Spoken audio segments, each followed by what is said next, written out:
A great experience with Empire. We would recommend it to anyone. We had people come in our home and say, "Wow, this is really beautiful. Where'd you have it done?" Empire. 800-588-2300 Empire. Today. I am tracking some showers and storms in the CSRA, and there's a low chance of severe weather with these for our northwestern counties. This threat lasts until around midnight for the possibility of some damaging wind gusts, along with the heavy rain and frequent lightning. Now, the rain and storms will cool us down again tomorrow, highs only in the upper 80s, but check out your Friday forecast, which happens to be the 4th of July. Heat stress potential once again as those temperatures climb into the middle 90s. I'll have all the details coming up tonight at 10. Get the best insurance rate for your home or auto at CAPS Insurance Agency. Come by or call us. Get covered with CAPS today. Get epic discounts up to 75% off, from electronics to home decor to everything in between. It's a new deal every week. Just scan the QR code or enter WJBF.com and click on Marketplace to start saving now. Let's see where it takes us. Good morning, Augusta.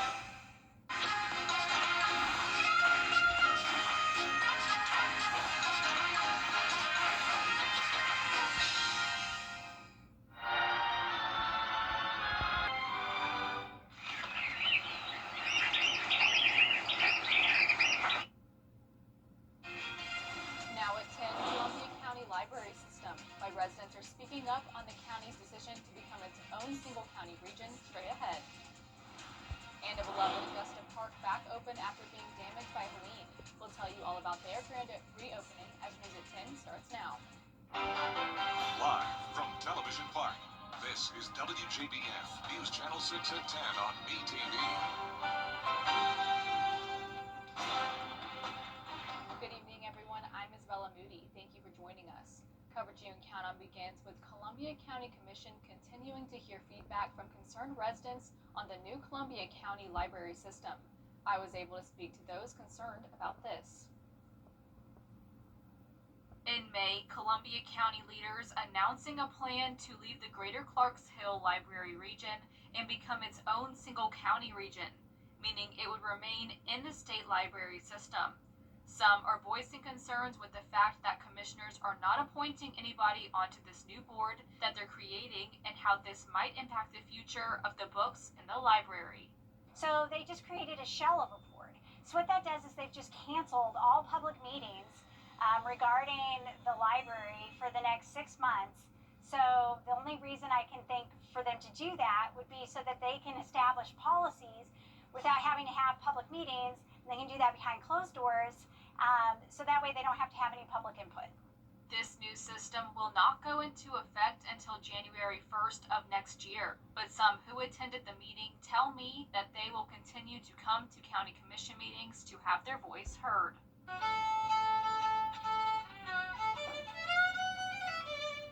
We go to the library for peace, for discovery, for quiet. We go for fantastic enrichment.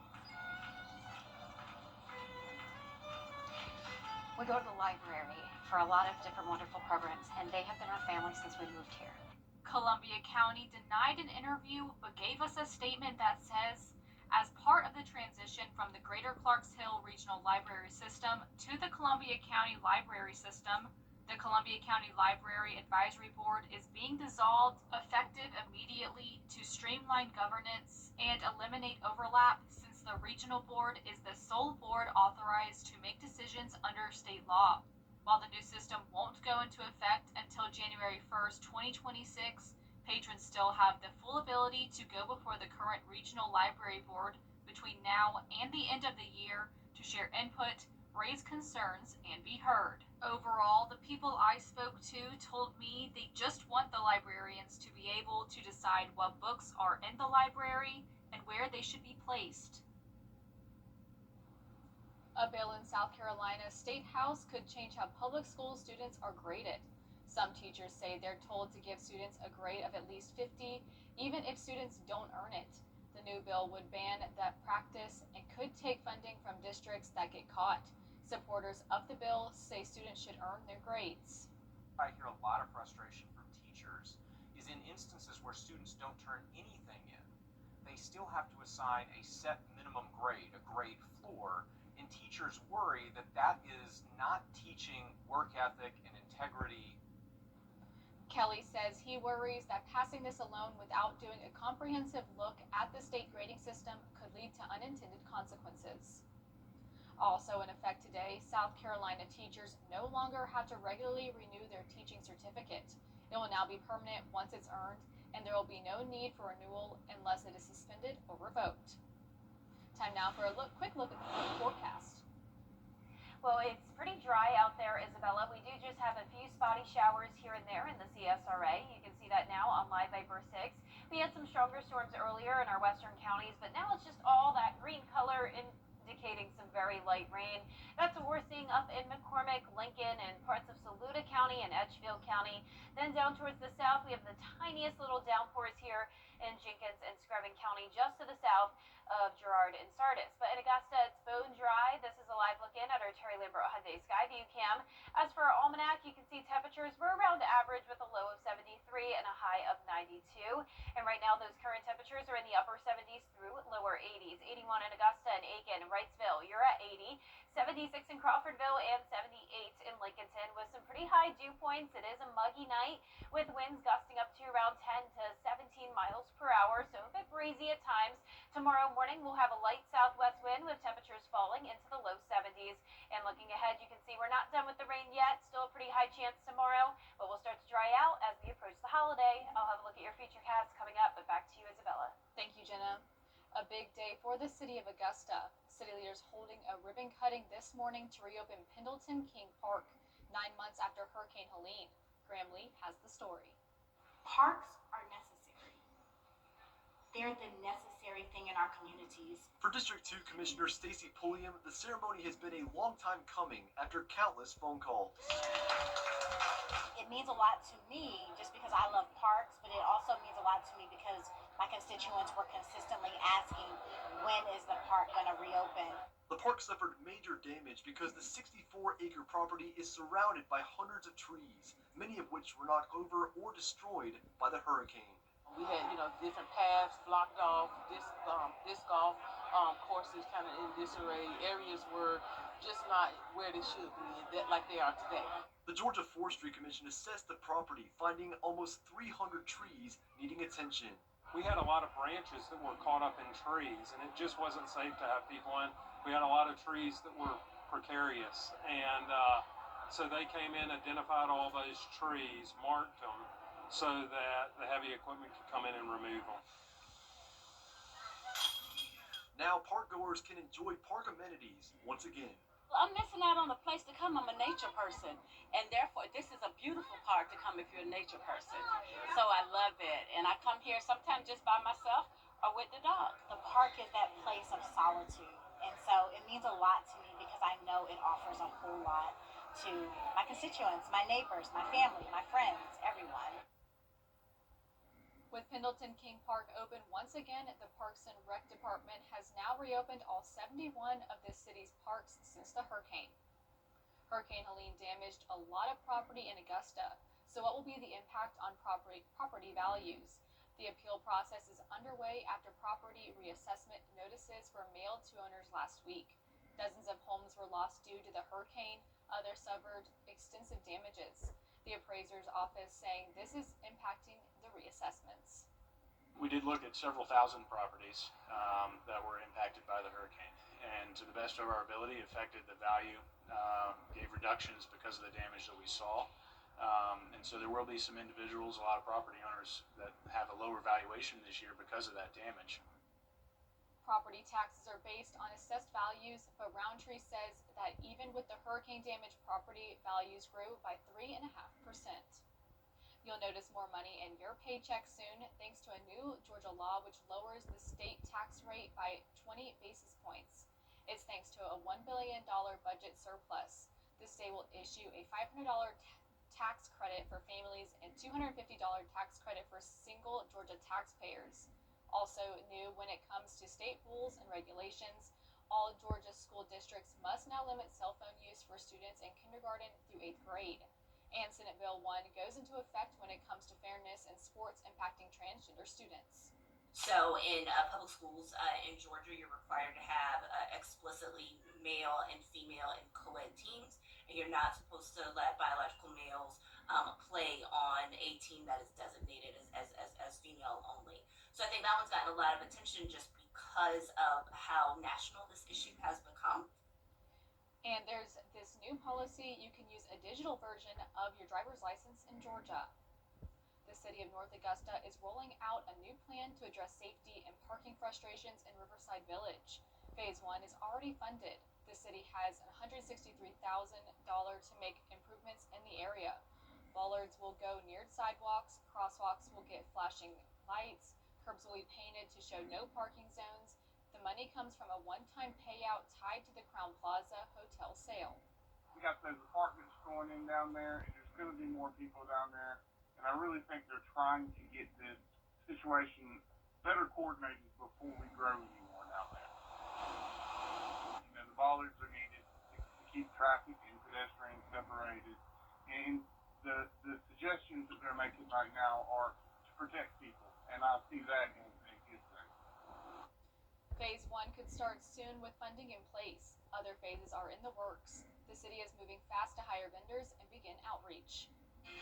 It will be a bit of a cooler start to the month of July with high temperatures in the upper 80s again tomorrow. But as we head towards the 4th, we're heating right back up with those chances of rain going down. I'll have your full Viper 6 forecast after the break. News Nation tomorrow, only on News Nation. The 4th of July, a day to celebrate what makes us all Americans. At News Nation, we're proud to bring you stories from across the country, respecting all sides and all perspectives. Happy 4th of July from News Nation. What a thriller! Justin Allgaier, Austin Hill, Connor Simmons. My heart is pounding right now. Coverage begins Saturday at 3:30 on CW6. Brought to you locally by Busby's Heating and Air, celebrating their 80th anniversary. When quality matters, call Busby's, trusted since 1945. WJBF News Channel 6 is proud to salute those who have achieved excellence in 2025.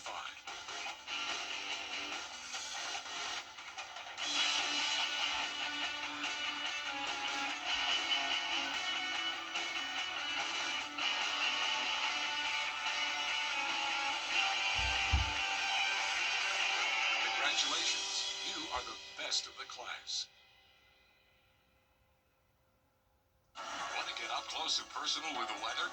Request a school visit from the live Viper 6 weather team today. It's a cool and exciting way to bring the fun and fascination of weather to students of all ages. Or take a field trip to our state-of-the-art studios at Television Park in Augusta. It's an interactive experience your class won't forget. Request a live Viper 6 school visit or studio tour by signing up today at WJBF.com/school visit.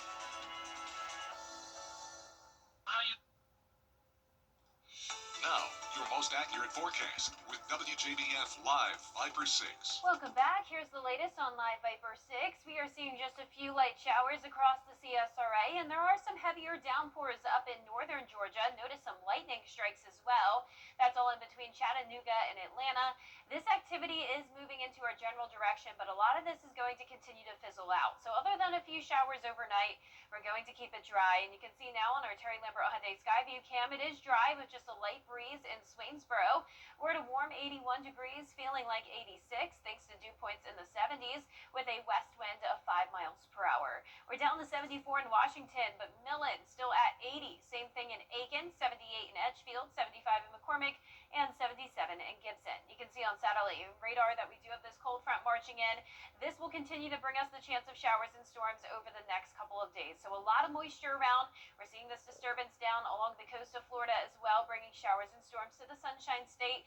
And for us, the rest of this this evening. It's just a marginal risk of severe weather, but like what we were seeing on Live Vapor 6, those storms are really losing their intensity, so I'm not concerned about that threat tonight. You can see by tomorrow morning just some lingering showers around as that cold front tries to move through the area, but it's very slow moving, and since it will still be situated across the CSRA, we could see some showers and storms fire up again tomorrow afternoon into the evening. Then it stalls out over the area on Thursday, so pop-up showers and storms still possible. And then once that cold front moves down to Florida, that's when we'll have to watch for potential tropical development, which we'll take a look at in a moment. But you can see closer to home tomorrow at 10 a.m., some heavier downpours possible, primarily in our southeastern counties. It won't be a washout, but just don't be surprised if you still hear some rumbles of thunder tomorrow, some brief heavy rain, and that trend continues all the way into the evening. But back to that chance of tropical development, looks like we just had an update come through with now a medium chance of development. Earlier it was just at 30%. Now this is around 40 to 50% chance that this front will stall out to the south of us, and as it does so, it could spawn an area of low pressure, and that low pressure, as it exits into the Atlantic, could gain those tropical characteristics. But as of now, still not looking like a guarantee, but what we know for sure is that that system will be a rainmaker, especially down in the Florida Peninsula. These are the rainfall totals over the next 7 days, some places getting over 5 inches possibly, while the CSRA really only picks up around half an inch to 1 inch of rainfall. Now on Friday, we're heating back up just in time for the holiday. Heat stress potential is a possibility, so keep that in mind for your holiday plans. We're all the way up to 95 on Friday, low 90s into the weekend as those chances of rain go down. So you can see on our 10-day forecast that it's just a 10% chance on Friday and Saturday, and then those rain chances increase a little bit as we go into next week, and we'll heat up to 96 degrees eventually. Back to you, Isabella. Thank you, Jenna. And with the holiday weekend coming up, it's important to make sure safety is a top priority on both the water and on the road. South Carolina State Troopers and South Carolina DNR will be out and on the roads and lakes before, during, and after celebrations. While on the water, be sure to not go too fast in a no-wake zone and always have a life jacket on board. For the road, the biggest danger Highway Patrol says they see is texting and driving, followed by people driving while under the influence. Watch your speed and just drive responsibly, because it's not just us on the roads. We're sharing the roads with total strangers, somebody's mom, somebody's dad, somebody's brother, sister, somebody's child, somebody's aunt, uncle. So every life matters. Authorities say to overall have fun during the holiday, but be responsible to prevent getting a ticket. Coming up, President Trump's visit to the controversial Immigration Detention Center. We'll have the latest when we return. Mental health touches. WJBF Scholar Athlete Awards honor high school students from around the CSRA for outstanding achievements, both on the athletic field and in the classroom. I'm Tamika Lampkin from Jefferson Energy Cooperative. Being a scholar athlete means excelling in both the classroom and in sports. If you know a high school senior that thrives in the classroom and on the athletic field, we encourage you to nominate them for the Scholar Athlete Award. Here's how. To nominate, go to WJBF.com and click Scholar Athlete Award under the Sports tab.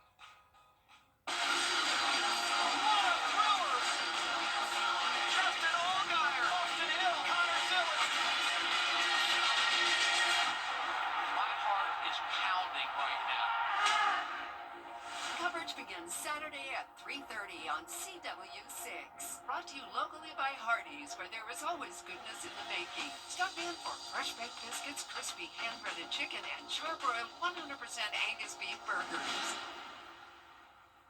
Black excellence. Now, WJBF sports coverage you can count on. Well, the Augusta Green Jackets hosting the Columbia Fireflies in the first game of their 6-game series. The first 3 games at SRP Park, while the final 3 up in Columbia. In the top of the third we go. Fireflies add on to their lead thanks to a Gabriel Silva home run into left center field. That is out of here in a hurry, a solo shot to make it 3-0 Fireflies. Then we go to the bottom of the 4th inning. The Green Jackets trying to respond as Luis Guanipo rips one into the left center gap. Nobody home there, so a stand-up double. The Green Jackets, though, staying patient at the plate, back-to-back walks.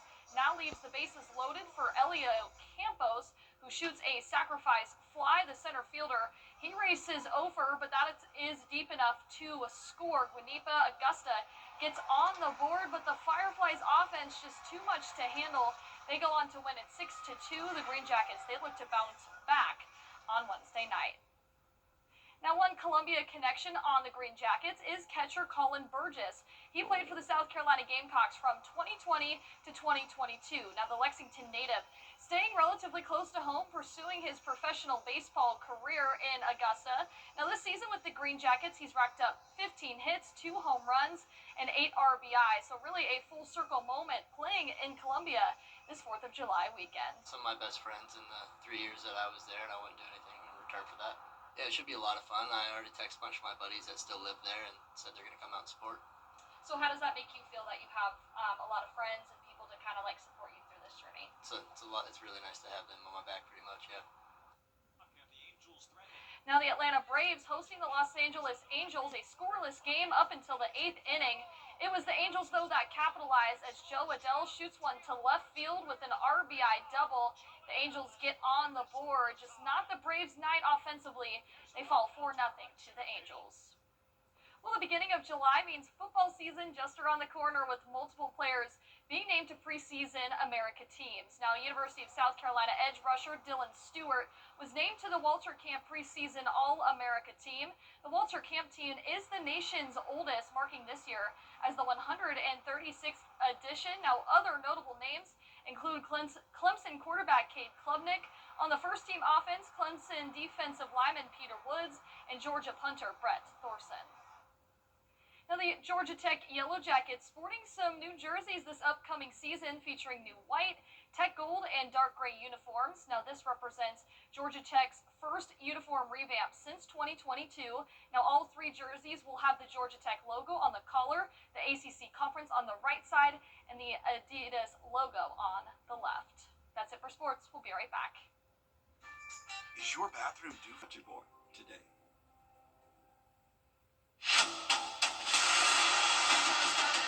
Your most watched local news is getting a big plus. WJBF 6 Plus, built for the way you watch. The CSRA's trusted news source, now on demand. Live Viper 6 weather when it matters most. Stream it anytime, anywhere. Plus, it's totally free. No subscription required. WJBF 6 Plus is ready when you are. Download it free today on your favorite streaming device. The CSRA is full of amazing women. Women who inspire. Women who innovate. Women who lead. That's why News Channel 6 brings you Women to Watch. On the last Wednesday of each month, News Channel 6 recognizes local businesswomen who are making a positive impact in our community. Nominate someone today at WJBF.com. Sponsored by Goodwill. And last but not least, if you're heading south on I-95 for the holiday weekend, there is now a new gas station that you may want to make a stop at. A larger-than-life Buc-ee's gas station has opened in Brunswick, and I'm excited. Genevieve Lund was there, Jenna, for the grand opening. There's a new place to fill up your tank right here in Brunswick, and this place isn't just a gas station, it's a road trip destination, and it's bringing in almost $30 million in annual sales, and that doesn't include all of these gas pumps here outside. This Buc-ee's is larger than a football field and is expected to have as large of an economic impact on the community here in Glenn County. So Brunswick was just Glenn County in general was just a great place to build a facility. Easy on, easy off on the I-95. Great partnership with the local county and the local city officials. So it was just a win-win for both. Now inside, shoppers will find all the Buc-ee's fan favorites, Texas-style barbecue, homemade fudge, 20 different kinds of jerky, and of course, beaver nuggets. Our team makes it special. We have the most amazing folks, your neighbors, hanging out here at Buc-ee's, focusing on the details because you matter, and we want to see you up here.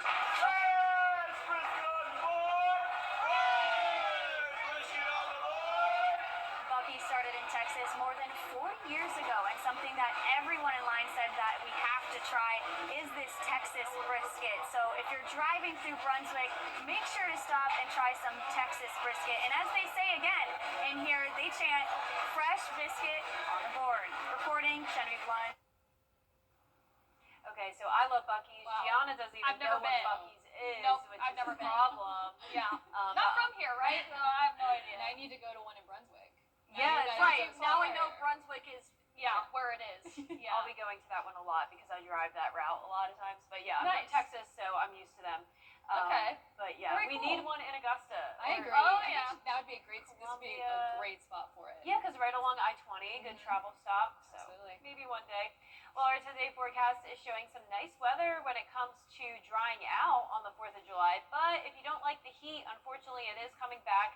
We're going from 88 tomorrow, back up to 95 on Friday, low 90s into the weekend. And then all of next week will keep heating up, 96 eventually next Wednesday with those daily chances of showers and storms. The news continues at the top of the hour on News Channel 6 at 11. Hogan's Heroes is next here on MeTV. Have a great night.